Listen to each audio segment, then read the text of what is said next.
Hello, everyone, and welcome to 180 Degrees of Impact. My name is Matt Scott, and today I am very thankful to be joined by Dr. Laleh Bakhtiar, who is with me right now. How are you doing today?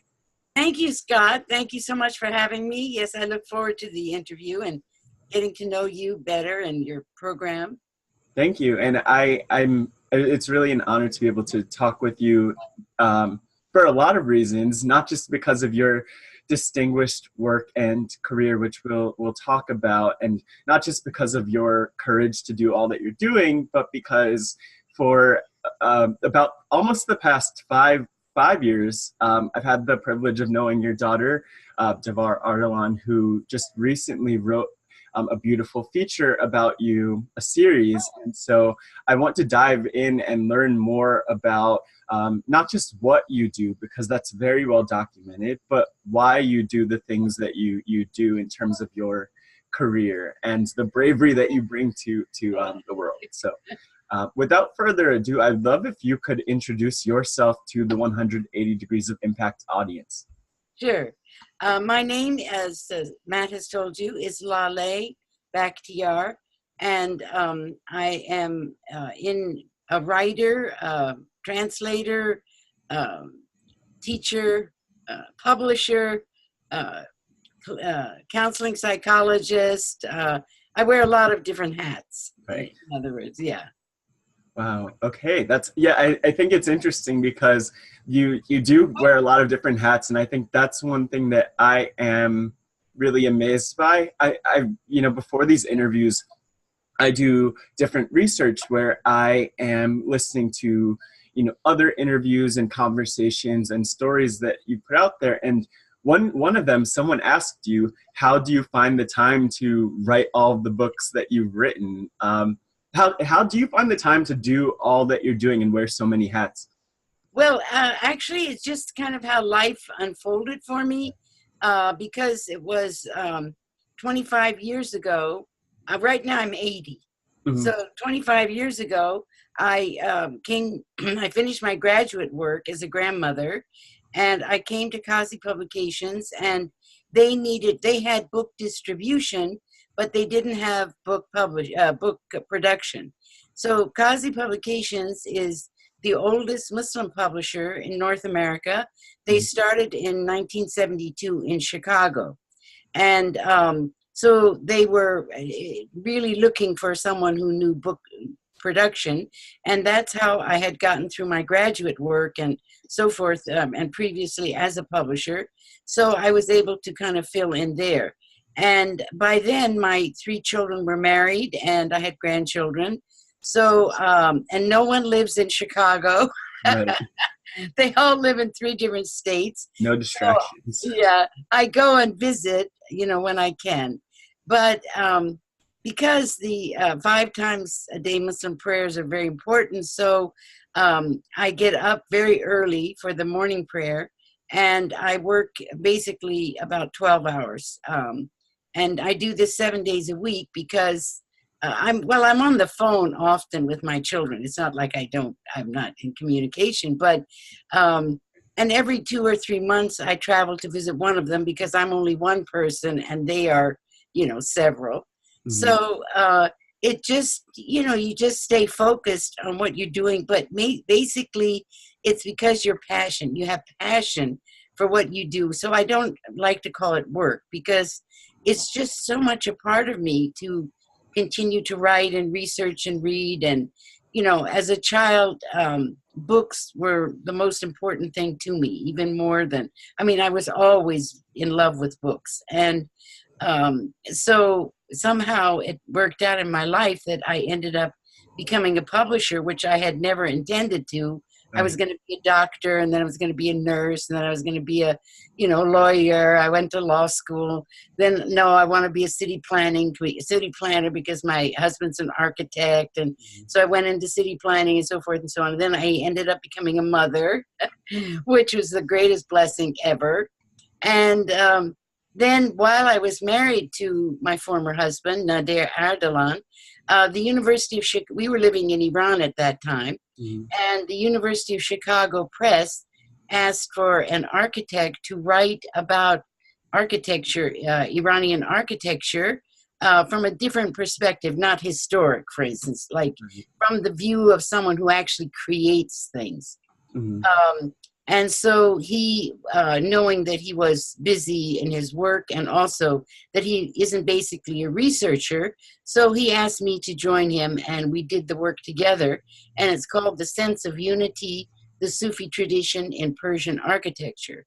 Mhm. As a result, after that, another publisher, Thames and Hudson in London, asked me to write a book, introductory book on Sufism. And I wrote Sufi Expressions of the Mystic Quest. Mhm. So suddenly, a few years later, when I was facing divorce and thought, well, what am I going to do? Because I've always been at home, Right. I realized that I'm actually a publisher. Right. So, and writer and so forth and so on. So, as I say, it wasn't something I had planned on. It just suddenly kind of happened. And it's really important to follow the signs, Mhm. whatever the signs are for you. And if it's you're reading the signs wrong or they don't seem to be working, then, look at other signs and so forth. But just follow your passion, follow your heart to the extent that you can, because obviously we have, livelihood we have to earn and we have to support ourselves and Mhm. we have to be there for our children and we do all of those. But in our free time or whatever time you get, you can then devote it to the things that you really love to do. Mhm. Yeah. So I was fortunate because by that time I was a grandmother. Mhm. And as you know, grandmothers don't have the same responsibility for children Right. and disciplining them. They can just love them from, close or far. And so you don't need to be involved in their day-to-day life. As a matter of fact, your children are happier when you're not. Oh, wow. Yeah. Because they want to raise their children their own way and they don't want, your kind of interference. And Oh, so it wow. worked out, alhamdulillah. Yeah, it's just things kind of unfolded that way. Yeah, it's really beautiful though to hear your story. And again, it's somewhat surreal for me because I have a completely different perspective than a lot of people on you and your story, just because I've had the experience of closely working with one of your children, and so I see a lot of her in you, and it's really inspiring. But one thing you said that I also see and have seen in my work with Devar throughout our work at Second Muse and beyond, knowing each other, was just this passion. You mentioned your passion, and I I think there are lots of things that fit within your passion, but like again, listening to a lot of interviews, reading a lot about your work and life, the word that I keep seeing pop up is controversial in terms of your work with being the first American woman to translate the Quran, which is a huge achievement, of course. And I'd love to understand from you. I know that you've talked a little bit about um, why you have decided that this is something that's important, but I wonder for you, why did you decide to take on something that was so controversial when you could have easily probably gone on to live your life otherwise? You have so many other things going on that I'm sure adding the debates with others is something that takes a lot of time and energy. So how did you decide that that's a way that you wanted to spend your time? Well, actually, I didn't begin translating the Quran with the chapter that you're referring to, which is chapter Right. 4, verse 34. I Mhm. began because I had already written the life of the prophet, and I was asked to do this as a Mhm. high school textbook. And John Esposito, who's professor at Georgetown University, had written Right. the foreword, and it was all ready to go to the printers. And one day I just looked at it and I said, "Well, how can you write the life of the prophet with just a few Quranic quotes in it?" I mean, Mhm. the whole of the Quran was revealed to him. So you need to put the whole of the Quran in. So when you want to do that, you have to, of course, look at a translation of the Quran. And I looked at all the various English translations that were available at the time. And, from a critical point of view, I could see and from an English speaker, my mother tongue is English. My mother was American. My father was Persian, but I grew up in America. And from that point of view, when you look at it, and as a Muslim looking at it, thinking, okay, someone maybe is not Muslim, when they read this, what are they going to think? So, for instance, some of them don't say Pharaoh, they say Firon, Pharaoh, or Musa, and so forth, instead of Moses. And so, well, let's make a connection to the tradition that people are coming from, that they understand. And so it was with that in mind that I decided, if I want to really do the life of the prophet the right way, then I have to do the entire Quran. So, and I had studied, I had lived in Iran for 20 years and studied Arabic grammar and, so I was fluent in Arabic grammar. I don't speak Arabic, but I understand the grammar, and only Quranic grammar, because modern Arabic is very different, but Quranic Arabic. And so I felt up to the challenge to be able to do that. And then as I was translating, I used a different method as well. Instead of, because I had translated other books and, you start at the beginning and go to the end. And I thought, no, you're not getting internal consistency and reliability when you do that, because as a translator, you forget, well, what word did I use before? And, and then you're putting in a synonym and so forth and so on. So I began with the words and went forward and found out that, I wasn't sure that was going to work. But I asked a friend who had been his father had been a minister, and he was a convert to Islam. And he said that's how they translated the King James Version of the Bible in the 17th century. So I felt confirmed that my method that I wasn't sure about was now okay if I continue to work. So it took 7 years. But in the meantime, of course, I ran across 434. And I looked at that and I thought, chapter 4, verse 34 says that husbands who fear, that this is the way it's been translated, husbands who fear disobedience on the part of their wives, leave their, admonish them and leave their sleeping place and then beat them. So I realized that the God that I love is not going to allow anybody to beat anybody.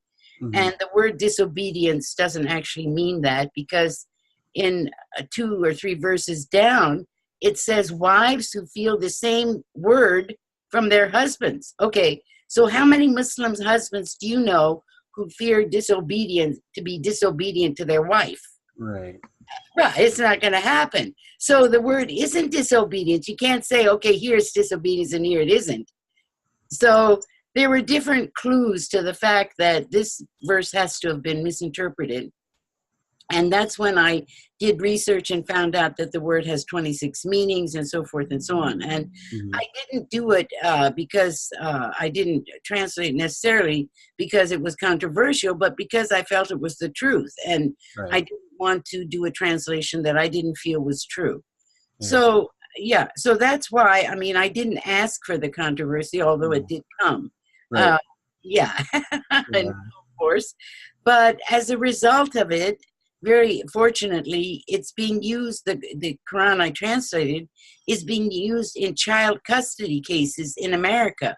So there was a case where there was an Indian husband and there was a Polish convert wife, and they were trying to get a divorce and in child custody court. So the Muslim went on the stand, the judge called him and he went on the stand and he opened the Pickthall translation of the Quran, where it says, scourge them. And he said, you see, Your Honor, I'm allowed to beat my wife. And the judge was a bit confused because, well, the law, American law says you can't beat someone, but he's talking about his religious law. And so maybe it's okay that he beats her according to his religious law. He was confused. So then he asked the wife to take the stand, and she held up the Sublime Quran and said, it says here, go away from them. So she said, Your Honor, there's not just one way of looking at this. And then he realized, well, this is more on the side of the same way the law is, and therefore the husband is wrong to have beaten his wife. Right. So it has had very good, you know, results, alhamdulillah, with some in some child custody cases. But Right. on the other hand, there's a great, you know, there was Arab women who wrote that they believed women should be beaten, and there were men who said no, of course women should not be beaten, wives should not be beaten. So it became a human rights issue, not a feminist issue, Right. because you have on both sides male and female, and men and women, Right. which was another interesting kind of thing that came out of it. Yeah, and I think it's interesting that you mentioned that. I think one thing that I've noticed, at least in listening to different interviews or watching different interviews that you've done over the years, is that a lot of people will talk about the controversy. And I think if, you know, there's a lot of people could go other places to understand that more and hear that debate and understand it. But I think I would love to hear from you just more about the positive feedback that you've gotten, because you just gave one example that's consequential. Someone, you know, it really, I think, seems to have positively affected someone's life, this woman's life, that you could share this translation and she could reference it and say, even to herself, if not to the courts, I don't deserve to be beaten according to this book. That's right. So what are some of the other impacts and positive stories that you've heard just based on the books that you've written, whether it relates to that specific passage or beyond that? Right. Well, I have received a lot of very good, very confirmatory messages on YouTube and through email and so forth and so on, of people thanking me for having put this into the Quranic translation. Previous to that time, of course, there were articles written over the centuries by people, and there were people who didn't believe that it should say bead, but it was never part of the entire Quranic translation until that time, in a way that made sense. So this was why it was kind of unique. And the other point about it is that it creates a contradiction in the Quran with another verse. And you can't, if you create a contradiction in the Quran with the one verse compared to another verse, then obviously you're wrong, because it's not in the Quran itself. So there's a verse that says that husbands who want to divorce their wives, who are going to divorce their wives, cannot harm them or commit aggression against them. Well, this is clearly controversial, you know, it's in chapter 2, verse 231. Right. So many people have, and then what the result is, and the reason why people have not noticed that contradiction before I pointed it out, was because they didn't look at it from the point of view of a woman, from the point of view of a victim, that, well, wait a minute, I don't think this is what I want to do. So whereas Islam promotes marriage and discourages divorce, what happens is that I, as a woman, would say, well, you know what? I'd rather be divorced than married to you if you're going to have the right to beat me, and I'm going to always be under the threat of that. Right. So many people have understood this contradiction, and it has helped them a lot in being able to refer back to something that, well, no, it doesn't really say that. And so it creates a question in the mind of married couples, you know, whether the husband can actually beat them or not. And so it has been basically, in that sense, it's used in many of the university textbooks and so forth and so on. So it's basically just been, other than the court cases, it's been through kind of word of mouth that people have written to me about their own personal experiences with it and how it has helped them. Yeah, that's really beautiful, though, that you know, that you have heard that feedback from people. I know that you mentioned earlier that you frankly just see your work and I mean, even just this sliver of it that's quote unquote controversial, you see it as just sharing the truth. And I'd love to understand more, why is this might sound like a ridiculous question. I'm not sure, so we'll see. But like, why is the truth so important to you? You know, why is standing up for that truth so important to you? Do you know, in other words, do you know where that came from? Well, yeah, I think I do. So one of the other works that I've done is on the Sufi Enneagram, it's called. So Mm, the Enneagram, Ennea means nine in Greek, and gram means point. So it's a 9-point personality theory that's being used in the West. It was brought to the West by Gurdjieff. And when I first learned about it, I realized that it had Sufi origins. So I wanted to find these Sufi origins of it. And so I've written 6 or 7 books on this Sufi Enneagram, which they call it the Enneagram and I call it the Sufi Enneagram. So it shows that it's the origins of it. So the origins of it go back to the 4 cardinal virtues of courage, wisdom, temperance, and justice, which in the Western world have been attributed to Plato. But when I did research, I found out that in one of Plato's dialogues, um, where he speaks through Socrates, and mm, Socrates is speaking to a Greek general named Alcibiades. So in the first one of this dialogue, mm, Socrates is telling the general that, well, you need to learn from the Persian Zoroastrians, because when they want to raise their sons who are going to become the kings, they hire 4 tutors. One tutor is a specialist in courage, one is a specialist in wisdom, one is a specialist in temperance, and the other is a specialist in justice. So this is how they train their students. So this then, the 9 points on the Sufi Enneagram are the negative traits, and then you're supposed to move yourself towards the center through keeping them in moderation, the virtues in moderation of temperance, courage, and wisdom. And then you become a 0 point, because the other points are 1 to 9. So you become the 0 point, mhm, which is an egoless person who is fair and just. So, and there was a famous Muslim theologian named Al-Ghazali who refers to a verse in the Quran, and he said that that contains these 4 virtues. So it all kind of interconnects, and so we consider justice also being the truth of getting the truth out. And being a fair and just person means someone who is truthful and doesn't get their ego involved in trying to, for instance, solve a situation and so forth. They can step back from it and try to help the people. And this system is interesting in the sense that a person who feels that they've reached the center point and they don't have an ego, they obviously cannot stand up and say, I'm a fair and just person, vote for me. yeah. Because they've lost it. So someone else has to confirm the justice in that person, the fairness and justice, for them to feel that they've made that connection. So, and speaking of, for the truth or finding the truth, and the truth actually in Arabic also means the reality. So God is known as the truth, as the real, the reality.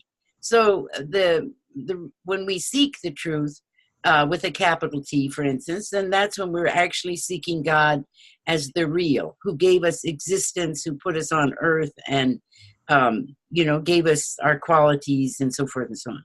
So Mhm. the truth has always been one of those important messages for me to try to understand.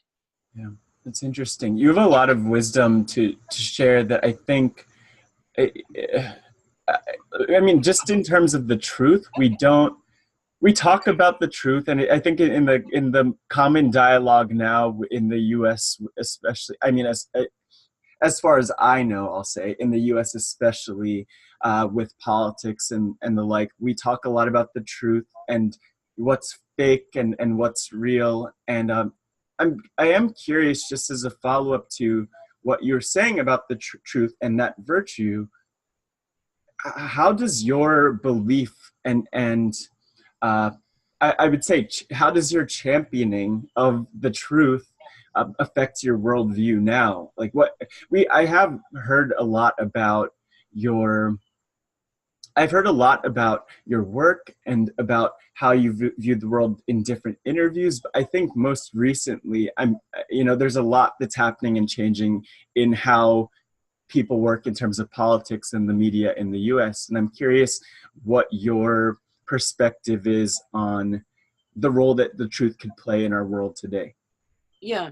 Well, I think, I mean, we have what we could call relative truth, and then we have the absolute truth. So what's going on, I think, in the political scene today is that what's called relative truth, and even the sciences are saying that this is, you know, the fact, this is the truth, that evolution is exactly this way, and so forth and so on. And they're putting it out as the truth, but it's only one part of the truth. Right. So, you know, there's a famous story from Rumi that there's an elephant in a room, and it's total darkness, and a group enter, and each one feel one part of the elephant to try to describe what this thing is. And so they each say what they feeling, but it's only a relative part of the truth. It's not the whole truth of what this elephant is. Right. So none of us no human being can be the truth. Right. The truth is God, who created us, and the reality and the real, and gave us existence. So we can look for an aspect of that in what we're trying to do, an aspect of the truth. And it's kind of an intuitive kind of sensation that we have, where we know that it either hits us, well, yes, that could be, a relative truth, or it's not, it couldn't possibly be the truth based on this, and this. Okay. So we kind of reflect. If we reflect on what someone is saying, then we can determine to a better extent how close that is to a relative truth, or how far away it is from it. But it's a question of reflecting on what's happening and what people are saying, and trying to also understand the people who are seeing it as the truth, or the people who are seeing it as, as opposed to what the media is saying, for instance. Well, where are they coming from? Why is it that they can't understand the truth? What is it within this that they're looking at? I mean, I think we need to understand what the other side is saying too. Right. In order to be able to reach some kind of, center point where we can all be on the same side. Because right now we're all so divided in this country, in terms of politics and our worldviews and so forth and so on. And the intellectual content is missing, I believe, from the political scene. There are no ideas, deep ideas being understood or expressed, and so that makes it difficult too. Right. But I think that the part of that that's really interesting, or one part of it that's really interesting that I want to point out, is that there is a communication aspect to it too, in terms of people coming to understand each other, hear each other, and dialogue, which I keep hearing from people I'm talking with through 180 Degrees of Impact and otherwise, that dialogue is so important to have. And just thinking about the focus of 180 Degrees of Impact, which is more around social change and social entrepreneurship, I think that lesson, or that piece of advice and wisdom you share, is something that's really applicable, because I've spoken with and met social entrepreneurs that are doing work that is in a context, whether that's in the US or in a different country or otherwise, where they're going against something that is resisting them for some reason. And their view of what is best is not, doesn't always align with what others have in mind. Just to kind of shift the conversation more to social entrepreneurship, I'm not familiar with what your relationship is with the term, because you are a scholar and many other things. So I'm curious, from your perspective, what advice you have for social entrepreneurs, just because I do think your work relates in a lot of ways to the work that people who are trying to make change do. So is there any particular advice that you have? Well, it's kind of a difficult, it's a very important question. Right. The advice, but it basically comes from their worldview. So those people who are extremely conservative have a worldview that they like things not to change. They want the status quo. Hmm. And then those who are more into social causes and so forth, they have the view that everyone has a right to better themselves, to Hmm. have better situation, so that it's not the rich and the poor, but there's some place in the middle for most people. And what's happening today is that we're getting more separated between the rich and the poor. So those people who are social entrepreneurs, God bless them. They're working against the tide, by trying to help people who are on the lower level of economic, possibilities to be able to rise out from where they are, because you cannot have intellectual ideas when you're hungry. I mean, or your gangs are running your neighborhood, or your healthcare system is so bad. I mean, there's no way. So it depends. I mean, it's almost like you could say the difference between, say, President Trump and Bernie Sanders. I mean, it's like somewhere in between there. Uh-huh. That what he's talking about on progressivism is, to help each individual person rise from where they are and be able to have a chance to be better, and so forth and so on. And the other is the wealthy class who, have been inherited their wealth. They didn't really need to work for it, and they want to maintain things the way they are because they like being wealthy and they don't necessarily want to share. But there's so many ways in America through the nonprofit organizations and so forth and so on, and who offer help. And for instance, just this terrible hurricane that's happening in North Carolina. I mean, the people are coming together and helping their neighbors and so forth and so on. So we do it at times of crisis, Yeah. but it's not a sustainable thing that we do on a daily, basis, or over a whole lifetime of people. And it's almost like a crisis has to come, and then people show their true nature, which is to help one another and love one another and give to one another and share and so forth. But when that time is past, then everybody kind of goes back into their own homes and closes the door and forgets, these issues and problems. So social entrepreneurs then have to work harder to try to awaken a conscience within people who are halfway there anyway, Right. or within those who are completely out and have no conscience about the rest of the world, and they're only thinking about their own center of interest and that kind of thing. Right. And I think that's a beautiful piece of advice. And I also wasn't really thinking about that, because I think when I have conversations with social entrepreneurs, the interesting thing for me is that they're so focused on the work that they're doing, and a lot of it is tiring. To your point, there are people who are hungry, there are people who are dying, and depending on the issue, you could point to a lot of statistics around, for instance, homelessness. I recently spoke with someone who's working and dealing with homelessness and supporting people who are experiencing homelessness, I'll say. And so that takes all of her energy. And I think a lot of the people who are social entrepreneurs, from what I'm understanding, dedicate their energy to the people who are supporting them rather than worrying about those who are not supporting them, or who are pushing back against whatever change they're looking to see and to produce in the world. So I think it's because you can't do the both at the same time. No. You can't devote yourself to, for instance, the homeless at the same time as you're worried about why the wealthy aren't helping. I mean, you can't do it. You have to just put all your energy and love and affection into that social cause that's important for you, and then do whatever you as an individual can do.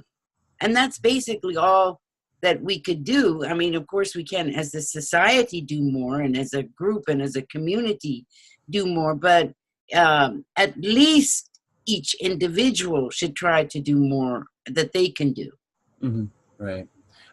Speaking of the work that individuals are doing, thinking about your work and life, I'll say you know, over the last 80 years, as you said, uh, what is that impact that you ultimately want to achieve, other than just standing in the truth and really being a champion of the truth? Is there another impact that you have in mind that you'd like to achieve with your life's work? I don't know if I could achieve it in whatever time I have left. I'm not sure. But climate change is an extremely important issue that people are not addressing. They go and build again in the same areas, and again, 5, 6 years later, it comes again. And I mean, all the hurricanes and the typhoons and the so many things that are happening when you read about it, the the coral reefs are dying. So I'm thinking, oh my gosh, what about my great grandchildren? Will they ever be able to survive? How will they be living? What will they be doing? As the planet heats up because of what we're doing with fossil fuels and things, and Right. or we're not looking at it in the same way. Although there's so many people talking about it, but and trying to make a change, but it's a very slow kind of process. And it's not really in my area of expertise to be able to do anything about it. And as I say, I mean, you don't know. You have to do just what you can do. And that's not really something I can help with at this point. Hmm. But certainly support them in any way I can. But I think that's the most important. The whole as they say, the wars are going to be, in 50 years are going to be over water. Right. Who's putting up the dam? And like India and Pakistan, they share the same water. Hmm. And then if someone builds a dam on one side and the other doesn't give the water to the other side, I mean, it's terrible. We've just ruined the earth. We've corrupted the earth, as the Quranic term goes. And I don't know if we have time to fix it or not, but certainly that we should try. I mean, that's what we need to do. We don't need to sit back and lessen the coal laws, or lessen the amount of methane gas that can go in the air. Or, I mean, that's just putting your head in the sand like the ostrich does. I mean, it's not, facing the reality of what we've done. And some of it, of course, is nature itself. I mean, there's no question that nature itself changes. Nature is always changing. It's incessantly changing. Even our bodies change every, instant. And our souls and our spirit, everything keeps changing in nature. So some of it is nature just changing, but by what we're doing, we're more rapidly changing it. Or the plastics in the oceans that the fish are eating. And I mean, you just read every day about these tragedies of what's happening. And so that would be that would be what I would hope would somehow have more impact, be able to make more change in. Yeah, it's beautiful, and I'm laughing a little bit because I just recently, a few weeks ago, went to a training for Al Gore's Climate Reality Project, and Oh, so I was okay. in Los Angeles for 2.5 days with more than 2,000 other new climate reality leaders who are joining a community of now it's 17,000 people who are all focused on doing acts of leadership and service as it relates to climate change. And the one thing that former Vice President Gore kept saying was that there are three questions that we need to ask ourselves. It's, should we change in terms of our relationship with the environment? And I think a lot of the examples you gave point to, yes, we should change and we need to change. Then the questions are, can we change and will we change? And so there are things that we can do to slow the degradation and the corruption, as you said, of our environment. And so will we change? That's one thing that I think is really hopeful in terms of seeing the amount of people, again, 17,000 climate reality leaders who are trained in terms of the environment is one powerful thing that I don't even think I could grasp how many people that is who decide to, and have the resources to, of course, to go Yeah. to a training and become more educated about the environment, and now are doing work in their communities. But even beyond that, there's a lot that I learned about at that training in terms of globally, countries, and even within the US, different cities and mayors and governors and members of Congress even, who are taking steps to say this is something that is incredibly important. So I love that you said that, but the reason why I laughed a little bit is because it's such a huge issue, and that I think at a lot of times people either feel overwhelmed or they overlook it.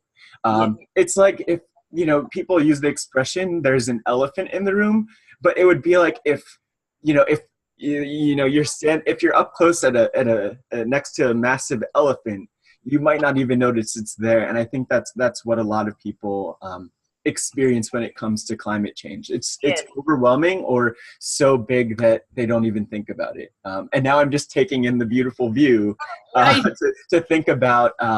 We do need to do a lot to preserve the future, as you're saying, for not only for ourselves, but for our kids and grandkids and future generations, hopefully. Yes, you're right, though. It is a huge problem, and it is something that a lot of people ignore simply because it is too big, and they don't feel they can do anything about it. But this is wonderful that these 17,000 people have been trained as that, and maybe they can go out into their communities and, on weekends and for an hour or so, train more people to become aware of what the issues are and how can we change and so forth and so on. But, at least the hope is there when you have people like or conferences like this, or former vice president or at least behind something like this, and other great entrepreneurs and philanthropists and people who can help with this. So that's the only way, is just getting the word out, which the scientists are trying to do, but nobody really listens. I wouldn't say nobody listens, not enough people listen to what they're saying. And it's really sad, but it's something that we definitely need to do. Of course, God, as we say, God has his plan, we have our plan, and maybe it's the plan that we're all supposed to be going that way.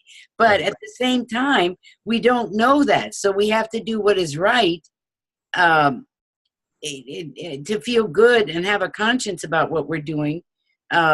When we finally find out what the whole point was, we can't relinquish our responsibility as stewards of the earth to sit back and say, well, let it happen. No, that's not the way it's supposed to be. Right. I'm really thankful for you and people like you who are standing for what you think is right. I think that's really important, and that's something that I've learned, not just through this conversation with you, but again, through your influence, just through your children and through your family. And I've felt that reverberating effects through meeting a lot of your family, thankfully. So I'm glad that we could have this chance to connect. But I have one last question I really want to ask, which is just very generally about your life and legacy and how you view your story overall. And that question is one of my favorite questions. If your life were a book or a documentary, what do you think that title would be, and why? That's a very good question. And actually, when I was in high school, my senior year at high school, the school had a yearbook, and the yearbook committee chose a quote for me, which I had no idea what the quote was going to be. I mean, it was decided among themselves. And the quote was, "Her horse on high, her flag unfurled, she rode away to right the world." Now, I don't know how someone came up with that quote. It's from Dorothy Parker. How someone came up with that quote. But believe me, that has been my life story. But instead of trying to write the world, which was too big for one person to try to do, I've tried to write myself. I've tried to become a better person every day. Like today, I'm better than I was yesterday, kind of thing. Right. In terms of moral healing, in terms of not being jealous and envious and greedy and miserly and all of the angry and or lustful, or just trying to live a moderate kind of balanced life, has been kind of my goal. And it even though I don't know how that was chosen, that would be a title I would choose to write, because that's actually how it all unfolded and how it all happened. Is that I really do feel very strongly about writing things and making things that right the way they should be. Um, in terms of a lot of more people, in terms of a lot of ideas and so forth and so on. So yeah, that's what it would be. It's a long title, but that's what it would be. Right. I was thinking about that, just picturing it on the cover of a book. But you could fit anything on the cover of a Right. book. That's true. They do now. Yeah.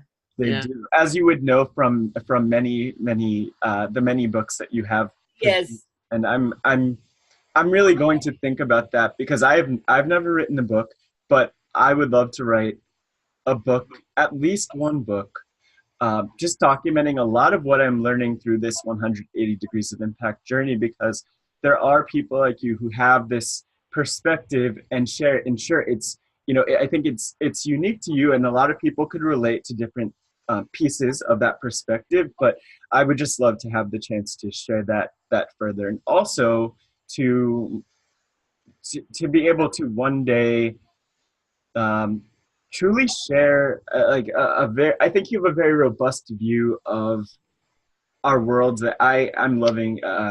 I've loved through this conversation, and I'm thankful that you could contribute that, not only through this conversation but otherwise. So thank you again for that. Well, thank you so much, Matt, and good luck with writing the book. You should at some point do that for sure.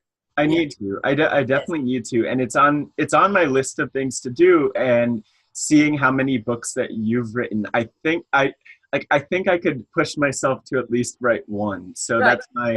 But what you shouldn't forget is that I was 55 when I started. Right. Yeah. So you have plenty of time to get there. Right. Okay. Yeah. I mean, don't do it sooner. Someone said to me, I actually had an interview with someone who was 10 years old, and for years she's been working on a project that basically promotes exercise for astronauts in space. Her name is Laura Doyle, and maybe she's 11 now, but she started, I think, when she was 8. And I asked her what the title of her book or documentary would be, and she said, "If you want to change the world, start early." And I'm not sure if she just meant her age or if she meant wake up early, because it was early in the day when I interviewed her. But I think that's the piece of advice that I'll take. You have to take advantage of those opportunities. That's right.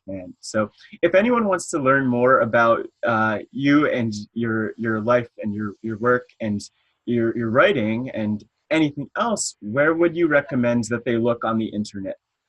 Well, they can email me. It's my first name, Laleh, at mylastname.org, Laleh at Bakhtiar.org. Yes. Or there's the Sublime Quran website, and there's the Sufi Enneagram website. And then I have a YouTube channel where, they can go and so forth, because I've also recited the entire Quran in English in 30 parts. So that's also available on YouTube. Yeah. But I look forward to hearing from anybody who wants to know more or curious, or any way I can help. Awesome. Thank you so much. And I'm sure for anyone who's watching, they probably know where to find this 180 Degrees of Impact, but the website is www.lets.care. And I love when people reach out. I'm hoping people reach out to you as a follow-up to this, just to share their perspective and appreciation for you, because you completely deserve it. And again, if you did nothing else with if there were no books, if there were no interviews and conversations, I have so much gratitude to you for the person who Devar is and how much she's supported me. Like, I feel like I'm actually getting a little emotional thinking about it because she's really given me so many of the opportunities I have. So I want to just communicate that to you and thank you for that. And thank her for that, of course, because one day I will, as I've told her, we'll do an interview like this. So Oh, inshallah. Yes, hopefully. Yeah. yeah, Thank you hopefully. so much. No, So nice. thank you. And as I say at the end of these interview conversations, for anyone who is watching, keep impacting. And thank you again for all that you are and all that you do. Thank you. Thank you, Thank man.